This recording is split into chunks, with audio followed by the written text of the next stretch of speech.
If you're trying to screen mirror your Android or Galaxy phone to your TCL Roku TV, but unfortunately the TV either isn't showing up, or it's stuck on connecting, or just keeps disconnecting. Well, let's see how you can quickly fix the issue so you can get it working again without hassle. So first of all, if your TV isn't showing up on your phone for screen mirroring, make sure both your TV and your phone are connected to the exact same Wi-Fi network.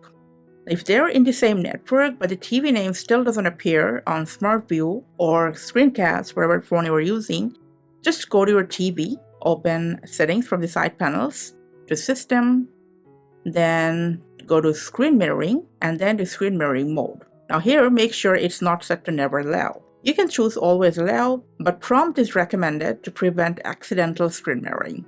And while you are here, you can open Screen Mirroring Devices and check whether your phone has been accidentally blocked in here. If it appears in the list, just go ahead and remove it from here. And another setting you need to tweak, and that is from Settings once again on your TV, to System, then to Advanced System Settings, go to Device Connect, and make sure Device Connect option is enabled. And finally, to apply all these settings quickly, just go ahead and restart your Android phone along with your TCL Roku to apply the changes. And once both the devices fully turn back on, and according to your preference from this connection pop up, either select Allow or Always Allow.